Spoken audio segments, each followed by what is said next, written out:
Oke, bismillahirrahmanirrahim. Assalamualaikum warahmatullahi wabarakatuh. Perkenalkan, nama saya Cindy Clarasia dengan NIM 24531034. Saya dari kelas PAI 4F. Nah, pada kesempatan ini saya akan memaparkan hasil review jurnal sebagai tugas mata kuliah perbandingan pendidikan Islam yang di mana dosen pengampunya yaitu ada Ibu Okni Asia Mutiara Sendi, MPD. Oke, jurnal yang saya review yaitu memiliki identitas artikelnya, di mana yang pertama kita mulai dari judul. Nah, untuk judulnya yaitu uh, Muhammad Abduh Muhammad Abduh dan Jamaluddin Al-Afghani. Nah, aspek-aspek pembaruan dan reformasi pendidikan. Nah, kalau penulis itu ada Miswanto, ada Munzir Hitami, dan juga ada Sri Murhayati. Nah, kalau nama jurnal itu ada Jurnal Ariyadha. Nah, dan tahun buatnya itu tahun 2023. Nah, kalau jumlah halaman itu ada sekitar 12 sampai 20 halaman. Nah, dan institusi penulisnya yaitu Stai Ibnu Sina Batam dan Uin Sultan Syarif Kasim Riau. Nah, selanjutnya, kelebihan daripada artikel ini, di mana artikel ini memiliki beberapa kelebihan yang cukup menonjol bisa kita lihat. Seperti topik yang diangkat sangat relevan dengan perkembangan pendidikan Islam modern. Nah, khususnya dalam menghadapi tantangan globalisasi. Nah, penulis juga menyajikan pembahasan secara komparatif antara dua tokoh besar, sehingga pembaca dapat memahami persamaan dan perbedaan pemikiran keduanya itu secara jelas. Selain itu, artikel ini juga didukung oleh berbagai referensi yang memperkuat argumentasi, serta menggunakan bahasa yang cukup mudah dipahami oleh pembaca, terutama seperti di kalangan mahasiswa. Nah, adapun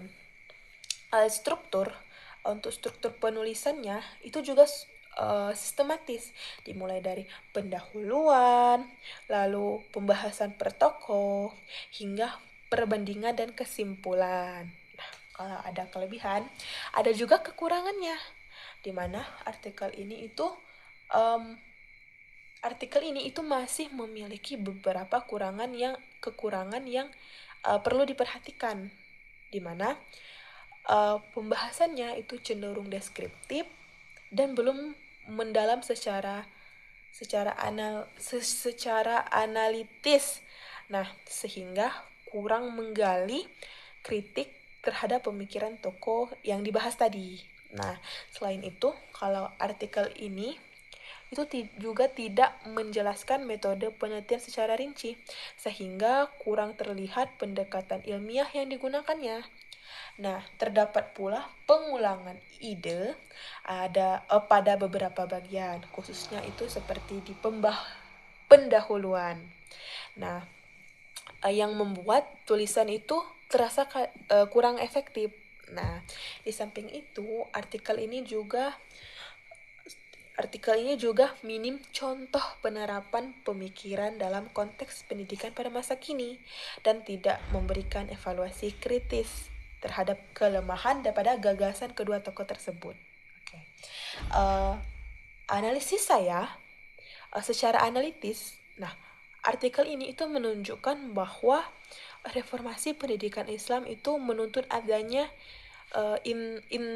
integrasi antara ilmu agama dan ilmu pengetahuan modern, di mana kedua tokoh itu menekankan pentingnya pengembangan kemampuan berpikir kritis, kreativitas, dan adanya penolakan terhadap sistem pendidikan yang hanya berbasis pada hafalan. Nah, perbedaan utamanya itu dari keduanya itu terletak seperti pada pendekatan, di mana Muhammad Abduh itu lebih moderat dengan mengintegrasikan nilai Islam dan nilai modernitas, Sedangkan kalau Jamaluddin Al-Afghani itu lebih bersifat revolusioner dan politis. Apa sih itu? Dimana artinya ia itu menginginkan perubahan besar secara cepat dan juga berkaitan dengan perjuangan atau keterlibatan dalam urusan politik dan kekuasaan seperti itu. Selain itu, secara spesifik artikel ini juga menunjukkan bahwa Al-Afghani tadi itu lebih menekankan pentingnya penguasaan bahasa asing untuk memperluas wawasan dan perjuangan politik. Nah, hal yang tidak ditekankan secara eksplisit pada bagian pembahasan Muhammad Abduh seperti itu. Nah, meskipun demikian, artikel ini masih berada pada tahap kajian literatur. Nah, kajian literatur dasar dan belum memberikan kontribusi analisis yang benar-benar baru dalam bidang pendidikan Islam seperti itu. Nah, dapat saya beri kesimpulan di mana secara keseluruhan artikel ini itu memberikan gambaran yang cukup jelas mengenai pemikiran pembaruan pendidikan Islam dari Muhammad Abduh dan Jamaluddin Al-Afghani. Nah, keduanya itu memiliki kesamaan di mana mereka menekankan pentingnya pendidikan modern dan pengembangan berpikir kritis serta integrasi antara ilmu agama dan ilmu umum seperti itu. Namun artikel ini juga masih memiliki keterbatasan dalam kedalaman analisis dan aspek metodologisnya seperti itu.